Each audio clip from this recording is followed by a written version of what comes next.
It's time for The Story Behind the Person, featuring lively, in-depth conversation with compelling guests from our community.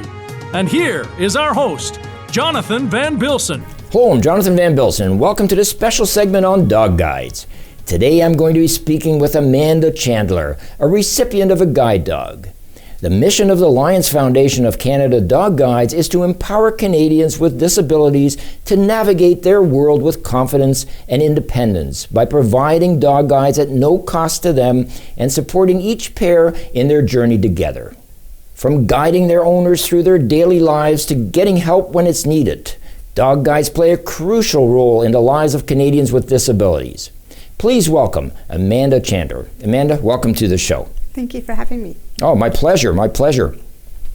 So, a little bit about yourself. You live in Lindsay. Yes. You're married. I am. And you've got two children. I have a boy and a girl. Wonderful. How old are they? My daughter is 9 and my son is 7. Excellent. So just a little bit of background. So the disability we're talking about here is loss of hearing. You were born with no hearing, basically, right? Yes. And then you had mentioned that when you were 3 or 4 years old, there was some massive breakthrough that gave you an opportunity.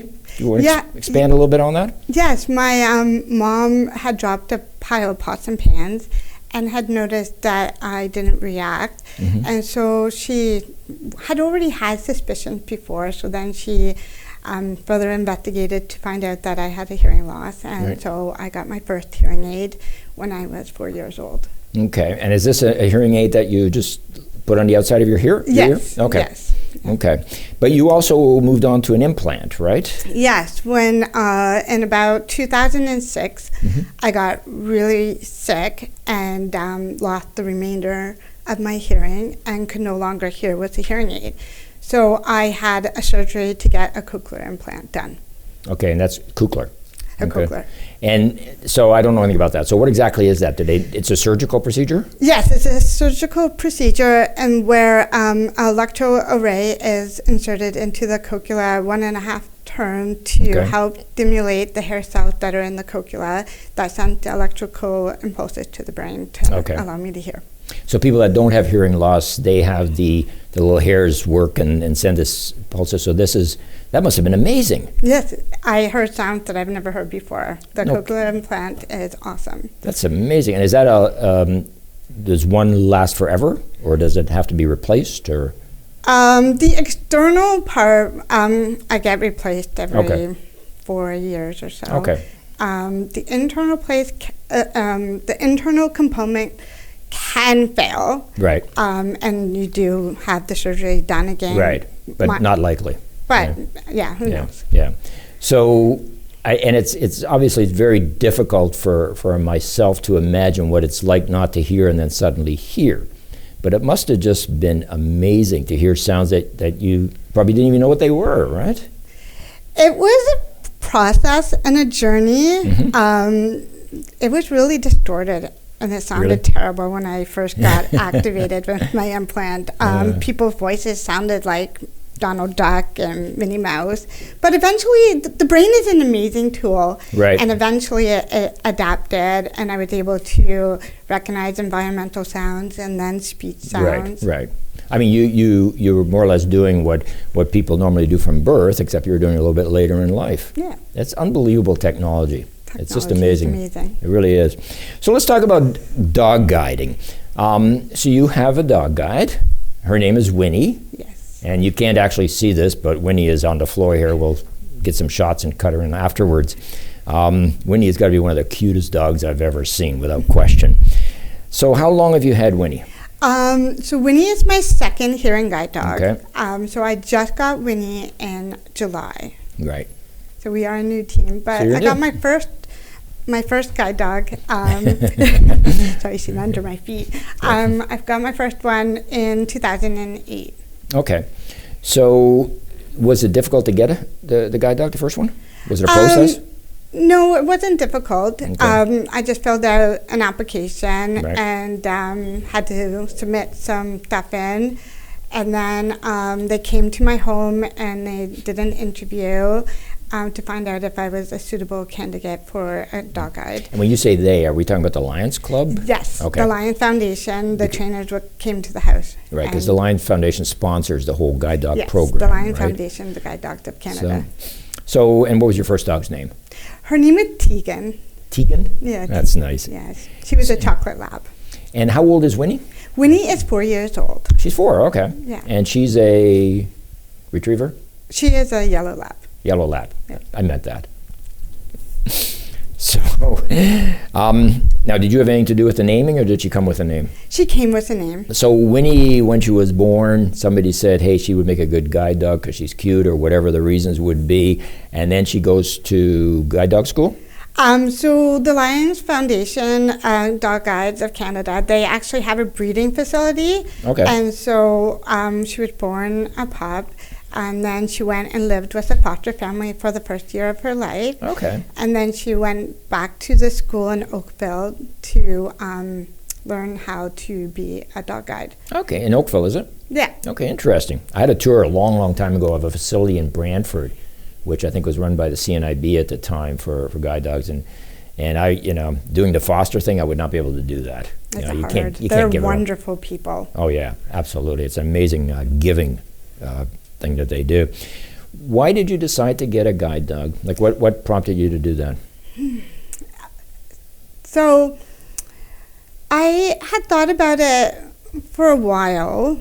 I knew about a hearing guide dog when I was younger, and I used to watch Sue, FBI Thomas. Right. I remember. I love that show. I love that show, and I thought it was just so amazing. Right. And so when I lost the remainder of my hearing, I had just started my new career, and I was thinking about the future and getting married and having a family, and so I was like, I could spend money to get electronics, or I could get a dog that could help me and be independent. Right. And so I decided that I would go with the guide dog. Right. And the family, everybody gets along well with the dog, but she's your dog, though, right? She is, Yeah. yes, and everyone loves her to Yeah. pieces. How could you not? I mean, she's so cute. She's so But- amazing. Does she listen to the rest of the family too? Not as well. Not as well. Not as well. I won't go there. So how does Winnie help you in your daily life? So we started off the morning with our alarm clock, and it is probably one of my favorite ones. She comes up and she wakes me up first thing in the morning. Oh, really? Yes, it's Aw. awesome being woken up by her. It's just so sweet and gentle. Definitely better than a vibrating, awake alarm. Really? Oh yeah. Yeah. Well, And then I just I like to be quiet, so I don't Right. put my implant on right away. Okay. And because I trust Winnie, and I know she's going to get me for any sort of sounds that are happening in the house. Okay. Which is often the case because, Is that right? My son, he loves to make Winnie work and get me, so he'll call my name, and so she'll get me, and Right. she'll take me to him, and then he'll be like, oh, breakfast time, feed me. Really? That's interesting. I'm just amazed that. So she gets me for name calling, and then, so any other sounds in the house, like the phone, Right. door knocking. So let's say somebody comes to the door, you don't hear it. Does Winnie then immediately go and get you? Yes, so Okay. she'll alert me for the door, and then she Okay. takes me to the door. And for the phone, it's the same movement, so you don't know if it's the phone or the door when she comes to I get you. trust her. She takes me to where I need to go. So Also, if she'll, aside from just telling you or letting you know, she will also walk you to the door or the phone? yeah. So Really?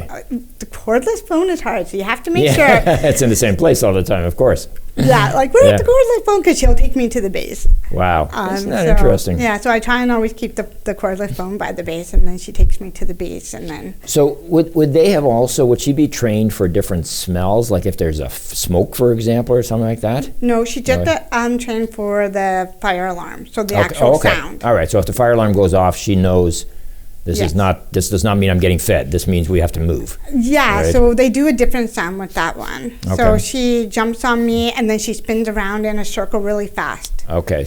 So that I know that not Okay. just, let's walk casually to wherever she's Right, going to right. take me. Although Winnie is super fast and she'll run to the door really fast or Yeah. to the phone because she just loves to work.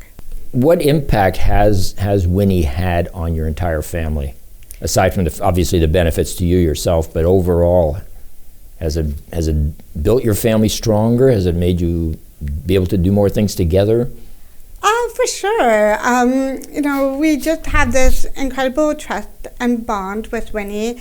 They just, know that she's going to keep me safe. Right. And they know that they can rely on her to get me if I'm, not hearing something. Or Right. they know, Winnie will get Mom. So Yeah. it's just a really, happy household.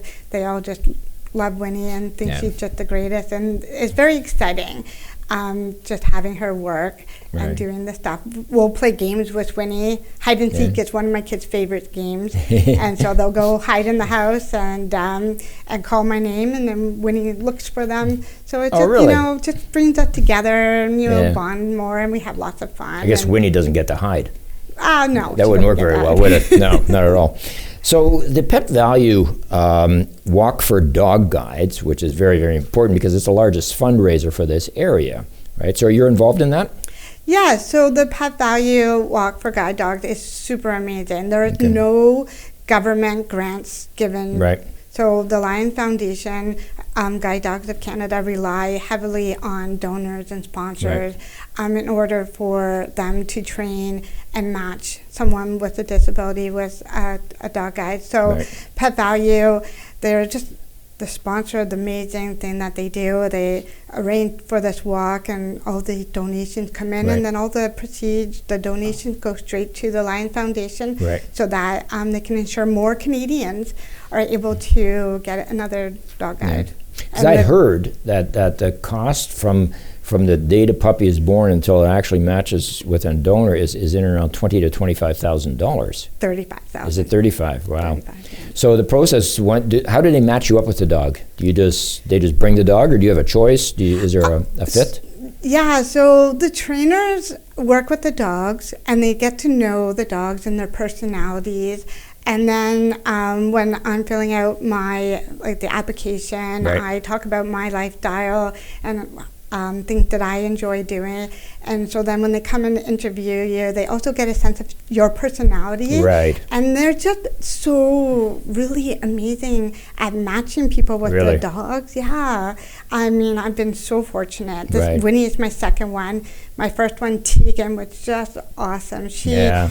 had a personality that was just perfect for my lifestyle. I was young, Yeah. I was busy, and Winnie just has that energy as well with two young kids. Wow. And That's great. That's amazing. It's wonderful. Unfortunately, our time is up. I'd love to go on about this subject forever because it's so interesting. And you're very interesting and very, very commendable for being able to work with the dog, have a family, live a life in spite of the hearing loss. And it's given us a greater appreciation of what guide dogs is all about. Thank you all for watching. Please join us on the last Sunday in May at 11 o'clock at Port Perry's Palmer Park for the annual Port Perry Pet Value Walk for Dog Guides. I'm Jonathan Van Bilsen. Thank you for watching.